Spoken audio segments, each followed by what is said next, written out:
E o que nós resolvemos fazer então? Resolvemos convidar para a nossa entrevista agora a doutora Sara Montealegre, médica, trabalha com clínica geral.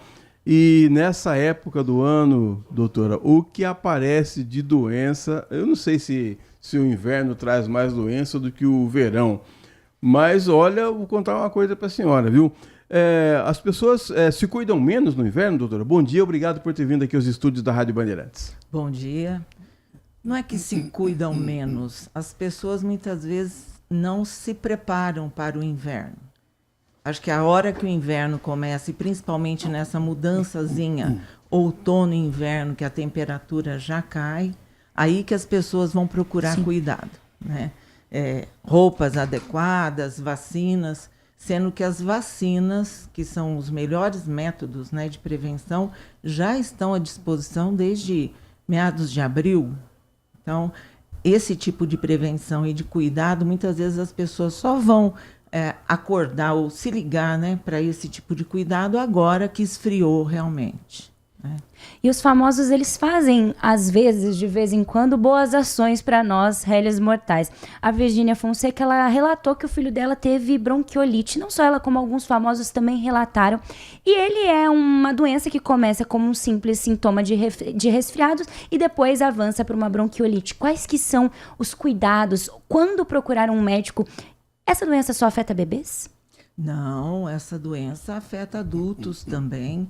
Tem muito a ver com o sistema imunológico, geralmente é causada por vírus, e agora, ultimamente, a gente está tendo o vírus sincicial respiratório, que é um vírus extremamente agressivo e causador da bronquiolite também, e pode afetar tanto crianças, adultos e principalmente idosos. Os cuidados são com a alimentação, uma alimentação adequada, com uma boa hidratação, e os cuidados de não estar em ambientes muito fechados por muito tempo, pessoas que têm já problemas de saúde em lugares fechados, se vão permanecer por longo tempo, é aconselhável o uso de máscara, inclusive, para evitar essa infecção, principalmente pelo vírus. O que está me deixando preocupado, doutora Sara, é que não parece, mas eu já fui jovem, muito tempo atrás, né? Mas parece que a gente não ouvia falar tanto de epidemia. Agora, doutora, todo dia tem uma epidemia nova, e mesmo assim, a senhora falou das vacinas, tem gente que parece que não acredita na vacina. Tem uma ala aí que fala, olha, eles vão aplicar uma vacina, eu vou implantar um chip, né? Que bobagem. Onde é que nós vamos parar com isso, doutora? Pois é, boa pergunta, Edson. Infelizmente, existem pessoas assim, que não acreditam, mas essa história de chip é balela, né? O que a gente vê muitas vezes com as vacinas, principalmente essas mais novas, né, é a técnica do RNA, que pode ter alguma complicação. Até hoje, rigorosamente provado, nós não temos ainda esse tipo de comprometimento. Mas antigamente, eu acho que os vírus estão aí, eles vão se reciclando, né, no ar, na natureza, e muitas vezes eles criam uma forcinha maior e começam a se multiplicar mais, e aí você tem as epidemias e pode até gerar uma pandemia, como a gente teve há 5 anos atrás. Por isso, né? Por isso você tem que tomar vacina todo ano, que a vacina também o vírus vai se modernizando, mas a vacina também, né? Exatamente. A vacina da gripe, por exemplo, é uma vacina que é atualizada ano a ano. Então, dependendo do tipo de vírus mais frequente num ano, essa vacina é atualizada para o ano seguinte. É claro que a cada ano a gente tem vírus diferentes aparecendo, ou vírus que estavam mais quietinhos, né? E eles começam a crescer um pouco mais. Acho que hoje a gente tem muito mais informação e a velocidade da informação faz muita diferença. Acho que por conta disso a gente ouve mais, né? Epidemias, a pandemia como a gente teve, que foi extremamente foi terrível, né? Anunciada, e a gente viveu isso, mas os meios de comunicação favorecem muito a divulgação. E acho que seria uma maneira da gente utilizar, inclusive, para que a população se previna, né, com as vacinas na época certa. A disseminação hoje da informação é muito mais rápida. A gente tem também rede social, a cada segundo vem fake news, vem notícias que são corretas. E uma dúvida, acho que é bem latente, assim, principalmente para mim, tomei a vacina da gripe. Posso tomar outros tipos de vacina? A gente sabe que agora tem o reforço da HPV, por exemplo, as mulheres que já são maiores de idade têm que tomar também. Eu posso combinar uma vacina com a outra ou é bom esperar? Algumas vacinas, elas podem ser tomadas no mesmo momento. Uma em cada braço ou em cada região do corpo. Com bom já. Gripe e Covid, por exemplo. Dá para tomar no mesmo dia. Uma num braço e outra no outro braço. Tá? Agora, existem vacinas que a gente prefere um intervalo entre uma vacina e outra. 2 semanas, às vezes, 10 a 15 dias. Isso numa clínica de vacinação que tenha um infectologista, ele vai te orientar direitinho, posto de saúde, sempre tem um médico, o pediatra ou o clínico geral que, diante da carteira de vacinação do paciente, ele vai falar, olha, você vai tomar uma vacina hoje, porque depende do mecanismo de ação daquela vacina. E outra vacina volte daqui 1 semana para tomar, ou daqui a 15 dias para a segunda vacina. Na dúvida, sempre pergunta para um especialista. É o melhor. Toda vez, doutora, que aparece uma campanha de vacinação ou alguma programação da Secretaria de Saúde, existem sempre públicos-alvos, né? Crianças, grávidas, idosos. É só esse pessoal? Por que o foco é só nessa gente, doutora? Não, o foco é porque geralmente são as pessoas um pouco mais sensíveis para aquele tipo de doença, né? Por exemplo, hoje em dia a gente fala muito da vacina do herpes zoster. Um indivíduo jovem, com boa imunidade, com uma alimentação adequada, é mais difícil ter o herpes zoster. Agora, um idoso, em que a gente sabe os extremos de idade, né? Tanto crianças pequenas, até 2, 3, 4 anos, às vezes um pouquinho mais, e acima dos 60 anos, a gente já tem um declínio da imunidade. Na criança, a imunidade está se formando, né? E amadurecendo. Depois dos 7, 8 anos, a gente vê que a imunidade já está bem melhor nas crianças. E nos idosos, depois dos 60 anos, a gente tem um declínio. Então, são vítimas mais fáceis de algumas doenças. Por isso que elas são colocadas como público-alvo. Né? Estamos ouvindo hoje a doutora Sara Montealegre, que é médica, está nos dando umas dicas aqui de como ter uma saúde melhor. Olha que exemplo de pessoa com saúde. Oh, super! Meu Deus do céu! Vamos falar um pouquinho também da vacina do HPV, que eu acho que é um grande tabu, principalmente os pais irresponsáveis. Eu fui a primeira leva a tomar a vacina do HPV há 10 anos atrás. E você tinha quantos anos? 3? Eu tinha 13. Foi, e aí eles abriram, agora eles estenderam até os 19 anos. Eu queria que você fizesse esse alerta, porque tanto meninos quanto meninas podem se vacinar. E por que eles escolheram justamente antes desse início da vida sexual da criança? Exatamente para prevenção. Porque antes do início da vida sexual, o adolescente, o jovem, ainda não teve contato. Então, é muito melhor você prevenir, já deixar a imunidade pronta para a idade em que ele vai entrar em atividade sexual. Aí ele já está protegido. E a melhor coisa é a vacinação, porque o HPV ele tem relação com vários tipos de cânceres do sistema genital, tanto feminino quanto masculino também. Então, é melhor prevenir. É seguro, porque eu acho que os pais, o maior tabu mesmo, no caso da vacinação do HPV, é que vai desenvolver essa criança a querer iniciar atividade sexual. E isso não existe, não é? Não.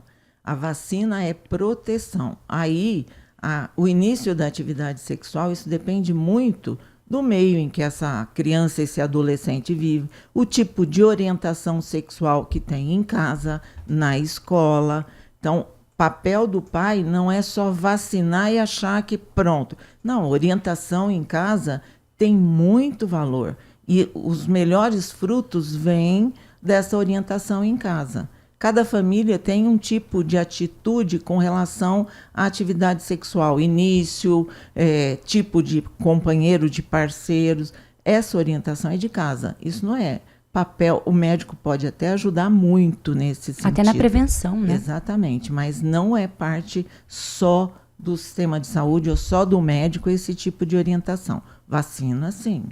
10 horas mais 46 minutos, estamos ouvindo a doutora Sara Montealegre. Eu estou em minoria aqui nessa bancada, mas nós estamos em maioria aqui dentro dos estúdios. Doutora, quem vai mais ao médico, o homem ou a mulher? Olha, isso tem mudado um pouquinho, mas ainda é a mulher. A mulher se cuida muito mais. O homem muitas vezes tem a desculpa, né, dos afazeres da profissão e não tem tempo. Eu tenho que trabalhar na Rádio Bandeirantes. É por aí, é bem por aí. Não a cola mulher mais. Sempre, eu acho que é até uma questão de educação também, porque a mulher foi educada a sempre reservar um tempo para o cuidado da saúde. É ela que, em geral, cuida da saúde da família. Por exemplo, a gente estava falando de vacinas. Quem mais leva os filhos para a vacinação? A mãe. Verdade. Então, a mulher, ela já vem educada para isso. A gente tem visto uma pequena diferença do homem se cuidar um pouco mais agora, mas ainda é a mulher. Então vamos seguir nessa linha, falar um pouquinho do exame preventivo de próstata. Os homens ainda saem correndo desse exame, doutora? Eu queria que você falasse da importância, com quantos anos é o ideal começar a realizar esse exame? Olha, ainda fogem do exame. Safados. Que não é um exame confortável, Não. convenhamos, não é mesmo. Mas é o exame mais fidedigno, em que o médico consegue sentir se tem alteração ou não, e muitas vezes muito precocemente ele pode já tomar atitudes que podem ser curativas para o homem.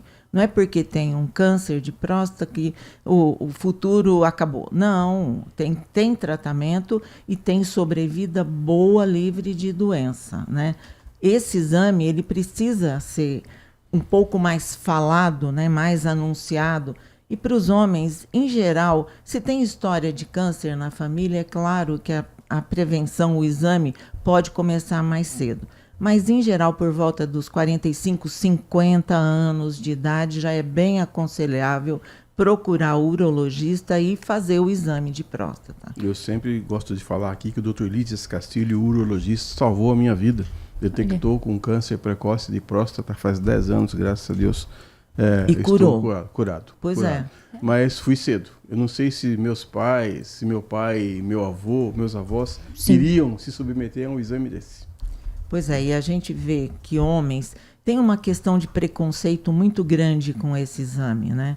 E a gente vê, eu principalmente vejo homens com 60, às vezes 55, 60 anos chegarem num estadio da doença que às vezes você tem pouco a fazer. Então, detectar precocemente, e esse exame é extremamente útil.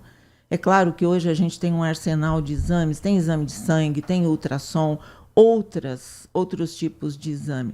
Mas no dedo, o médico consegue diferenciar a estrutura da próstata, e isso é extremamente sensível. Doutora Sara, vocês como médicos, como clínicos gerais, acabam sendo especialistas em tudo, doutora, porque vocês atendem alguém, mas antes de é o primeiro atendimento antes dele ir para o especialista. O trabalho que vocês realizam é espetacular, doutora. Obrigada. E olha, é uma especialidade difícil, porque o clínico geral ele tem que ter conhecimento suficiente para não errar.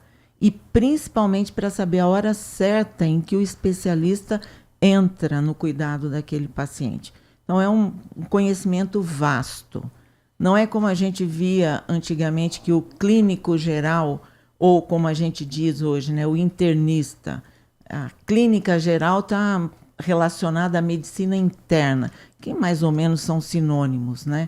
Mas antigamente o clínico geral ele atendia crianças, mulheres grávidas, sabia fazer parto, pequenas cirurgias. Era o médico da família, não? Exatamente, o médico da família que hoje está voltando e tomando esse espaço, e muitas vezes é o médico que vê a criança, a mãe, o pai, o avô. Medicina integrativa, é isso, doutora? Oi? Isso se chama medicina integrativa? Mais ou menos, a gente coloca mais como medicina da saúde da família, que é um termo amplo, mas aborda pediatria, até ginecologia.